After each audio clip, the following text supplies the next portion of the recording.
La banlieue de Malika à Dakar abrite la plus grande décharge du Sénégal. La décharge de Mbebeuss est une mine d'or pour de nombreuses personnes qui dépendent de ce site pour trouver ce dont ils ont besoin. Toutefois, les populations qui vivent près des lieux tolèrent de moins en moins sa saleté et demandent ainsi sa fermeture. La décharge de Mbebeuss à Dakar est peut-être un bien pour certains, mais c'est une malédiction pour d'autres. Couvrant une superficie de 70 hectares et recevant 1300 tonnes d'ordures par jour, Mbebeuss est une terre d'opportunités. Des milliers de personnes viennent y récupérer et recycler les déchets. Des hommes, des femmes et des enfants viennent ici tous les jours pour trier le plastique, le métal et autres matériaux à récupérer. Malik Diallo vient ici depuis 30 ans. Cette longévité lui doit désormais de diriger l'association des recycleurs.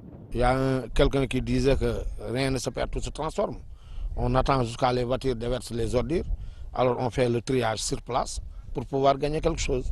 Soit qu'avec les sachets, on peut gagner sur les sachets, on peut gagner sur les ferrailles, le chrome, l'acier et tout ça. Cet endroit est source de revenus pour beaucoup. Les statistiques récentes montrent que le site génère environ 7 millions de francs CFA par an. Toutefois, les facteurs de santé et l'exposition nocive au zinc et au fer sont autant de raisons d'inquiétude pour les gens de Malika. Nous sommes fatigués. Ici, tout le monde est malade. Les autorités de la santé sont même venues pour nous expliquer qu'il ne fallait pas boire l'eau du robinet. Avant de boire, il faut javeliser l'eau à cause de tous les déchets présents. Tout ce que nous demandons, c'est de relocaliser Mbebeuss. On n'en peut plus de la fumée, de la poussière. Nos enfants sont malades. Ils ont la diarrhée et souffrent d'asthme. On sait bien que la fumée et l'asthme ne vont pas ensemble.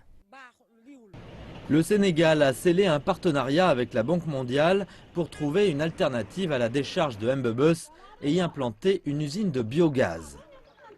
Mbebeuss, des analyses que nous avons faites confirment à suffisance que c'est une bombe écologique. Aujourd'hui, vous le voyez à travers les images, il y a des feux spontanés, mais il y a aussi des feux provoqués, ce qui naturellement pollue l'atmosphère parce qu'il y a dégagement de gaz à effet de serre. Depuis 2007, quand même, l'État du Sénégal, face quand même à cette désastre environnemental, a voulu quand même prendre ses responsabilités et engager un processus qui va permettre quand même de mitiger tous les impacts environnementaux et les impacts sociaux négatifs. Le gouvernement n'entend toujours pas les appels à la relocalisation, mais la recherche d'une solution se poursuit.